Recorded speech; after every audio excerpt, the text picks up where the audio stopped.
ഇനി കാർഷിക വാർത്തകൾ നോക്കാം. ആഭ്യന്തര വിദേശ ഡിമാൻഡിൽ ചുക്കുവിലയിൽ വർധന. ഏലക്ക സംഭരണത്തിന് വാങ്ങലുകൾ ഉത്സാഹിച്ചതുകൊണ്ട് വിലക്കയറ്റത്തിന് അവസരമൊരുക്കി. പ്രതീക്ഷയോടെയുള്ള വ്യാപാരത്തിലാണ് റബ്ബർ ഉത്പാദന മേഖല.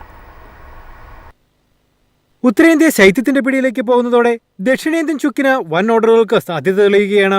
മുന്നിലുള്ള 3 മാസ കാലയളവിൽ വൻ ഓർഡറുകൾ ചുക്കിനെ തേടി എത്തുമെന്ന കണക്കുകൂട്ടലാണ് ടെർമിനൽ മാർക്കറ്റിലെ സ്റ്റോക്കിസ്റ്റുകൾ. ആഭ്യന്തര ഡിമാൻഡ് മാത്രമല്ല, വിദേശ ഓർഡറുകൾ മുന്നിൽ കണ്ടും അവർ വൻതോതിൽ ചുക്ക് ശേഖരിച്ചിട്ടുണ്ട്.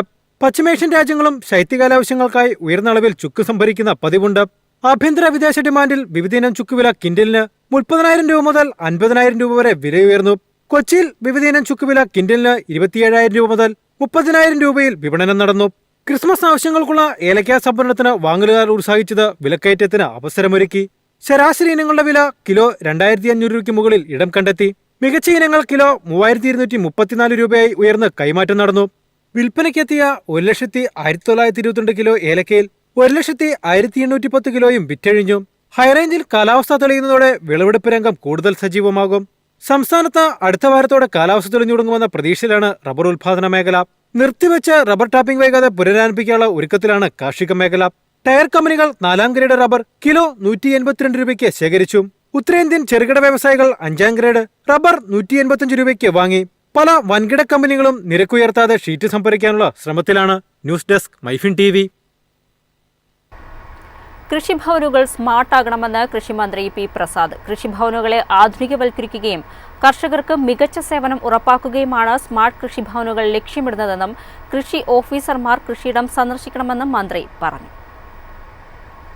കൃഷിഭവനുകളെ ആധുനികവൽക്കരിക്കുകയും കർഷകർക്ക് നൂതന സാങ്കേതിക വിദ്യയിലൂടെ മികച്ച സേവനം ഉറപ്പാക്കുകയുമാണ് സ്മാർട്ട് കൃഷിഭവനുകൾ ലക്ഷ്യമിടുന്നതെന്ന് സംസ്ഥാന കൃഷിമന്ത്രി പി പ്രസാദ് പറഞ്ഞു.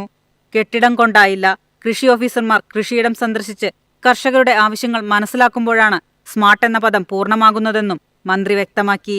മൂല്യവർദ്ധിത ഉൽപ്പന്നങ്ങൾ നിർമ്മിക്കാൻ പൊതുസംവിധാനം സർക്കാർ ലക്ഷ്യമിടുന്നു.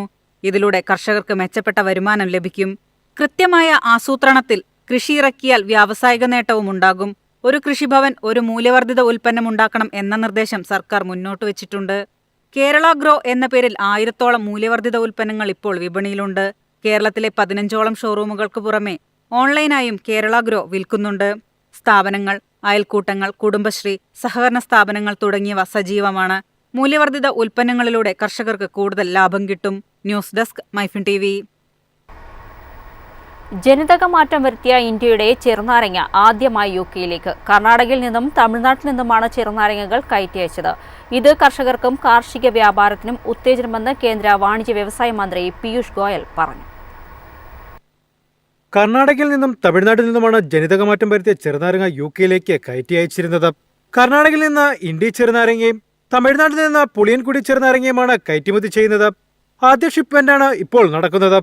ഇന്ത്യയിലെ കർഷകരെ ശാക്തീകരിക്കുകയും ആഗോള വിപണികളിൽ ഇന്ത്യയുടെ കാർഷിക ഉൽപ്പന്നങ്ങളുടെ സാന്നിധ്യം ശക്തിപ്പെടുത്താനും സാധിക്കുമെന്നാണ് ഈ നീക്കമെന്ന് പീയൂഷ് ഗോയൽ പറഞ്ഞു.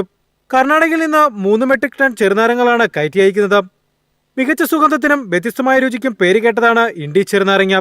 ഇന്ത്യയുടെ വികസിച്ചുകൊണ്ടിരിക്കുന്ന കയറ്റുമതി പോർട്ട്ഫോളിയോയിൽ പ്രധാന ഇനമായി മാറിക്കൊണ്ടിരിക്കുകയാണ് ഇൻഡി നാരങ്ങ. കാർഗിലിൽ നിന്നുള്ള ഗർവാലി ആപ്പിളിന്റെയും ആപ്രിക്കോട്ടിന്റെയും കയറ്റുമതി സൗദി അറേബ്യ, കുവൈറ്റ്, ഖത്തർ എന്നിവിടങ്ങളിലേക്കും പുതിയ വിപണികൾ കണ്ടെത്തിയിട്ടുണ്ട്. News desk MyFin TV. Urea, potash subsidy മാറ്റമില്ലാതെ നിലനിർത്തി കേന്ദ്രം. ഫോസ്ഫേറ്റിനുള്ള സബ്സിഡി ടണിന് 4,360 രൂപയായി ഉയർത്തി. 2025-26 റാബി സീസണിൽ വിവിധതരം വളങ്ങൾക്ക് കേന്ദ്രം ആകെ 37,952 കോടി രൂപ സബ്സിഡിയാണ് അംഗീകരിച്ചത്. സൾഫർ സബ്സിഡി ടണ്ണിന് 260 രൂപയാണ് വർദ്ധിപ്പിച്ചത്. ഫോസ്ഫേറ്റിനുള്ള സബ്സിഡി ടണ്ണിന് 4,360 രൂപയാക്കി. ഖാരിഫ് സീസണ് മുമ്പ് പ്രഖ്യാപിച്ച നിരക്കുകളിൽ നിന്ന് നൈട്രജൻ, പൊട്ടാഷ് എന്നിവയ്ക്കുള്ള സർക്കാർ പിന്തുണ മാറ്റമില്ലാതെ തുടരുന്നു. 2025 റാബിക്ക് അംഗീകരിച്ച സബ്സിഡി മുൻവർഷത്തേക്കാൾ ഏകദേശം 14,000 കോടി രൂപ കൂടുതലാണെന്ന് ഇൻഫർമേഷൻ ആൻഡ് ബ്രോഡ്കാസ്റ്റിംഗ് മന്ത്രി അശ്വിനി വൈഷ്ണവ് പറഞ്ഞു. വളം കമ്പനികൾക്കുള്ള സബ്സിഡി യഥാർത്ഥ വിൽപ്പനയുടെ അടിസ്ഥാനത്തിലാണ് നൽകുന്നത്. അതിനാൽ യഥാർത്ഥ ചെലവ് നിലവിലെ സാമ്പത്തിക വർഷത്തെ ഒക്ടോബർ-മാർച്ച് കാലയളവിൽ വിറ്റ അളവിനെ ആശ്രയിച്ചിരിക്കുമെന്ന് വ്യവസായ വൃത്തങ്ങളും വ്യക്തമാക്കി. News desk MyFin TV. ഇനി ഇന്നത്തെ കമ്പോള നിലവാരം. ഇന്നത്തെ കമ്പോള നിലവാരം RSS 4 189, RSS 5 185, ലാറ്റക്സ് 127, ജാതിക്ക 330, ജാതിപത്രി 2100, ഗ്രാമ്പു 900, അടയ്ക്ക 280, കാപ്പിക്കുരു 220, കൊക്കോ പരിപ്പ് 380, കുരുമുളക് ഗാർബിൾ 71,300, കുരുമുളക് അൺഗാർബിൾ 69,300, ഏലക്ക 2,300 മുതൽ 2,400 വരെ, വെളിച്ചെണ്ണ 35,700, കൊപ്ര 22,050, ചുക്ക് 24,000.